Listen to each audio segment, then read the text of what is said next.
नमस्कार जी, राम राम। इस टॉपिक पे पहले ही 2 वीडियो बन चुकी हैं, दोनों के लिंक मैं लास्ट में आपको दे दूंगा। ये वीडियो फाइनल है और ये इसलिए है कि इसमें सुझाव कुछ चेंजेस की ज़रूरत है, जो कि इसमें क्या क्या बदलाव होने चाहिए। अगर ऐसा नहीं हुआ तो क्या क्या दिक्कतें आ सकती हैं और आएंगी, जो फैक्ट है। गवर्नमेंट का डिक्लेयर कर चुकी है कि इसमें कोई भी चेंज नहीं होगा, ना इसको वापस लिया जाएगा। हम पहले ही कह रहे हैं, योजना बिल्कुल ठीक है, ऑर्गेनाइज गलत किया गया है। एक सही तरीके से स्टार्ट टू एंड इसको लेना चाहिए था।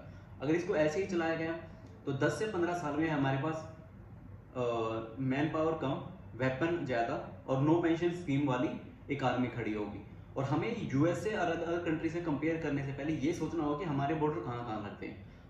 यूएसए, ब्रिटेन, इनके युद्ध या इनकी फाइटें इतनी नहीं होती जितनी हमारी 24 आवर 365 डेज चलती रहती है। JNK हमारे देश के अंदर ही चलती रहती है। एक तरफ चीन है, एक तरफ पाकिस्तान है, और बांग्लादेश और अफगानिस्तान में थोड़े लगते दूर हैं, लेकिन हमें खतरा उनसे भी है कि अब उनसे फाइट करने के लिए हमें एक स्ट्रॉन्ग टीम की जरूरत है। यंग चाहिए, अच्छी बात है, लेकिन 4 साल ये थोड़ा इसमें बदलाव की जरूरत है।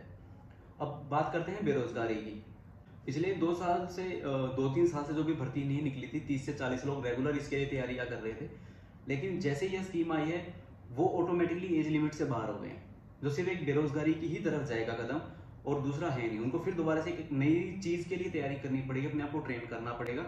दूसरा कि हम 140 करोड़ लोग हैं और हमारे यहाँ बेरोजगारी प्रॉब्लम ये कोई नई नहीं है, ये बहुत पहले से चलती आ रही है और कंटिन्यू इसमें बढ़ोतरी हो रही है, इसको कम नहीं किया जा रहा। 2024 में इलेक्शन को देखते हुए जो स्कीम निकाली गई है, हम भी अनाज खाते हैं और कोई बेवकूफ इतना नहीं है कि वो ना समझ पाए कि ये कदम है किस लिए। तो आपने ये नोट किया होगा कि अभी जब 730 PM की पोस्ट निकली थी, उसके लिए 25 लाख फॉर्म भरे गए थे, जिसमें से जो जिन्होंने मास्टर कर रखी थी अपने अपने सब्जेक्ट में, वो 7.5 लाख लोग थे जिन्होंने सिर्फ 730 पोस्ट के लिए अप्लाई किया था। तो अंदाजा इस चीज से लगाया जा सकता है कि बेरोजगारी एक्चुअल में है कितनी। 4 साल के लिए ये स्कीम है, तो कौन माँ बाप या भाई चाहेगा कि उसका भाई एक गोली खाने के लिए सेना में भर्ती हो, जिसको ये पता कि फ्यूचर कोई सिक्योर नहीं है, पहले के मुकाबले अब सिक्योर नहीं है, कि जो स्कीमें होती थी, जो फैसिलिटीज होती थी, जो इंश्योरेंस होते थे XYZ, वो नहीं है। अगर इतना ही है तो इस स्कीम में चीज ऐड की जाए कि हर नेता का जो भी होगा फैमिली मेंबर, वो इस सेना में 4 साल सेवा देगा। कोई ऑफिसर पद पे नहीं, ऐसे ही रैंडम जो आम लोग हैं, मिडिल क्लास, लोअर क्लास, जिनके लिए स्कीम बनाई गई है, वो ऐसे ही कुछ ऐसी स्कीम निकाली जाए कि वो भी इसमें भर्ती होंगे और इसके बाद ही उनको कुछ आगे किसी अफसर पोस्ट पे या किसी मिनिस्टर पोस्ट पे आगे निकलने का मौका मिलेगा, जो इस स्कीम से निकल के अग्निवीर का एक सर्टिफिकेट लेके आएंगे।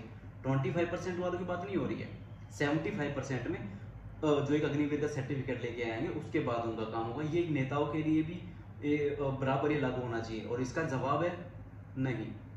अब है कि 4 साल के बाद सरकार ने कह दिया कि कहीं भी ट्राई कर सकते हैं, किसी भी डिपार्टमेंट में या किसी भी प्राइवेट सेक्टर में जाके जॉब कर सकते हैं, लेकिन ग्राउंड जीरो की रियलिटी क्या है ये सबको पता है।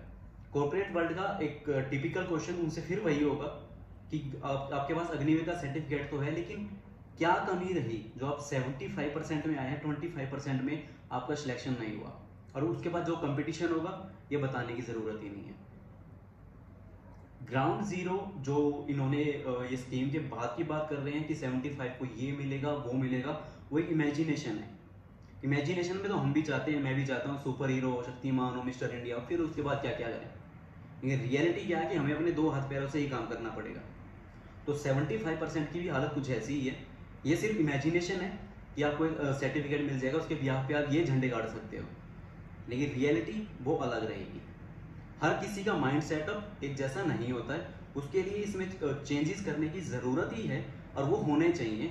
अदरवाइज जो हम स्ट्रॉन्ग बनाना चाह रहे हैं वो हमारा वीक पॉइंट निकलेगा आने वाले 5 से 10 साल के बाद। लोग पहले सरकारी नौकरी या आर्मी में या एयरफोर्स में किसी भी डिपार्टमेंट में जाते ही इसलिए थे कि उसके बाद, उनके जाने के बाद या उनके रहते हुए तो फैमिली को किसी भी तरीके की कोई दिक्कत ना हो, फ्यूचर सिक्योर हो, फैमिली अपने आप को सेटल फील करे कि हाँ अब सब कुछ ठीक है।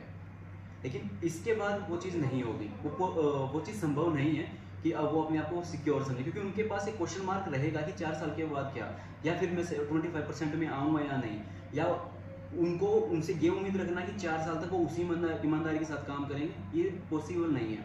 दूसरी बात कि एक मिडिल क्लास, लोअर दर्जे या गांव या कस्बे में सरकारी नौकरी लगने के बाद ये होता ही था कि लड़के की शादी हो रही है, शादी तय हो जाती थी। लेकिन अब ये होगा कि लड़की का पिता भी ये देखेगा कि रुक जाओ थोड़ा, हम भी देखते हैं कि 25% में सिलेक्शन होता है तो ठीक, अदरवाइज देखी जाएगी। और मोस्ट इम्पोर्टेंट थिंग कि जो भी आर्मी में जो जवान होते थे उनको एक अलग ही नज़र से समाज में देखा जाता है, एक अलग ही इज्जत मिलती है समाज में, क्या पूरे देश में मिलती है, सोसाइटी, घर, हर तरह से। लेकिन अब वो नहीं होगा, क्योंकि हर साल रिटायर होने वालों की जो पॉपुलेशन है वो 15-15 हज़ार हर साल निकलने वाले हैं।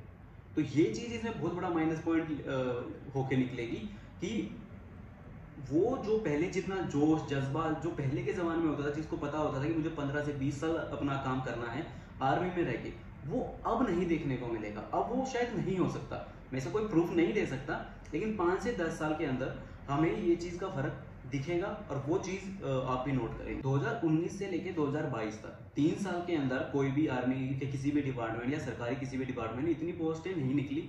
और आर्मी डिपार्टमेंट में जो फिजिकल टेस्ट होता है उसके लिए भीड़ लगती है, जो बड़ा टफ होता है, तो उसके लिए कोई भी पोस्ट नहीं निकाली, कोई भी ओपनिंग फॉर्म वगैरह नहीं किया गया। रीज़न ये दिया गया है कि कोविड की वजह से हम वो सब नहीं कर सके, क्योंकि उससे कोविड बढ़ता है, कोविड बढ़ता, भीड़ इकट्ठा होती तो लोग बीमार होते, XYZ। लेकिन उसी बीच यूपी में इलेक्शन हुए, पंजाब में हुए, यूके मतलब उत्तराखंड, और आपका गोवा, पश्चिम बंगाल। और पश्चिम बंगाल और यूपी कितनी बड़ी बड़ी रैलियाँ, कितने ज़्यादा लोग आए, ये सभी को पता है। तो कहने को आर्मी के लिए कोविड है, इलेक्शन के लिए कोविड नहीं है। आर्मी वाले अगर ज्वाइनिंग के लिए आते हो, अपनी फॉर्म निकालते तो कोविड फैलता, लेकिन इलेक्शन जब इनकी बात आती है तो कोविड नहीं फैलता। उस टाइम पे उसको समर हॉलीडे पे भेज दिया जाता। ये हर आम इंसान समझता है, ये कोई हवा की बात नहीं है कि आपने कह दिया और लोग इतने बेवकूफ़ हैं कि हाँ आंख बंद करके वो मान लेंगे। दूसरी बात आती है, गवर्नमेंट साथ साथ ये कह रही कि हम उस जवान को जो 4 साल अपनी सेवा देगा आर्मी में, उसको पढ़ने का मौका देंगे, जो कि इग्नू के साथ टाई अप है कि इग्नू के साथ वो अपना कोई किसी भी कोर्स की तैयारियां कर सकता है। मतलब 4 साल में 6 महीने वो ट्रेनिंग करेगा, 12th पास है तो वो कोई डिप्लोमा डिग्री वगैरह लेगा। जैसे BA वगैरह से ऊपर कुछ हो ही नहीं सकता, कुछ वो कर ही नहीं सकते, क्योंकि BCom के लिए भी एक अलग स्टडी, अलग ही एनवायरनमेंट की ज़रूरत है। BBA BCA की इन हर किसी के लिए BTech वगैरह अलग ज़रूरत है। BA वगैरह थोड़ा वो चलते हुए उसको एक नॉर्मल डिग्री के तौर पे कर सकता है।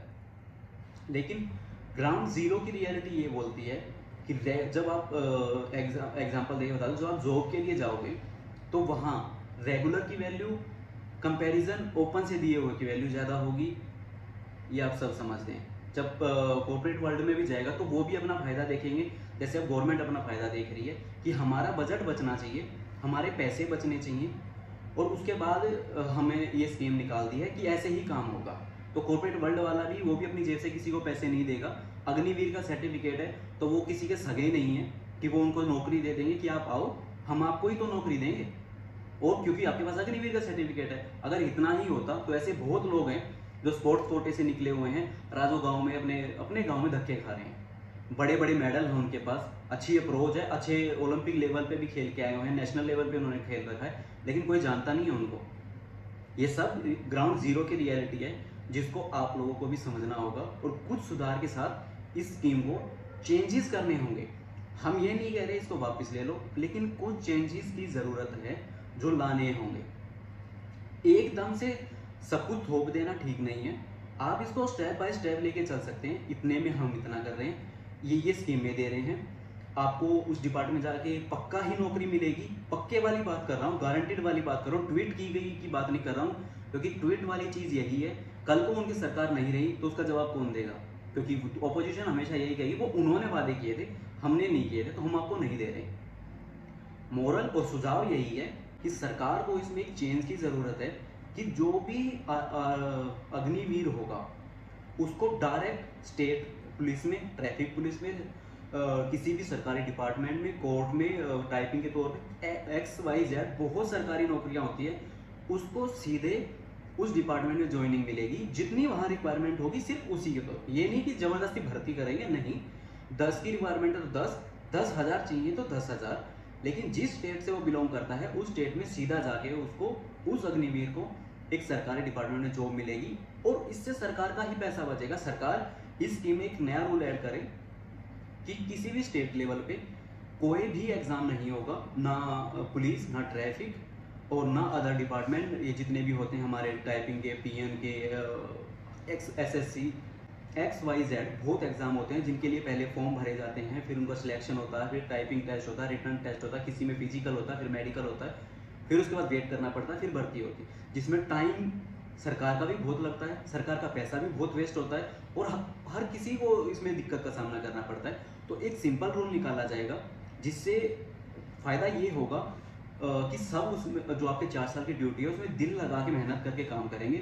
रूल ये होगा कि जो भी किसी भी डिपार्टमेंट में जाना चाहता है, कहीं पे भी, स्टेट पुलिस, ट्रैफिक पुलिस, कहीं पे भी नौकरी करना चाहता है, उससे पहले उसको 4 साल की अपनी सेवा अग्निपथ योजना के तहत आर्मी में, नेवी में, किसी में भी अपनी देनी होगी। उसके बाद जब वो वहाँ से रिटायर होगा तो उसके बाद उसको किसी भी सरकारी डिपार्टमेंट में जहाँ वैकेंसी होगी उस हिसाब से उसको सेट कर दिया जाएगा, जिससे स्टेट गवर्नमेंट का भी पैसा बचेगा और सरकार का भी बचेगा, टाइम भी बचेगा और क्वालिटी वैल्यू भी होगी, डिसिप्लिन वाला स्टाफ भी होगा। तो इस चेंज के बिहाफ पे अगर सरकार को पैसा बचाना ही है तो ये चेंज बहुत बेटर रहेगा। हमें इस सुझाव को अगर मानना जाए या कुछ चेंजेस के साथ इसको ऐड किया जाए कहीं पे भी, तो ये बहुत बेनिफिट रहेगा। तो थैंक यू।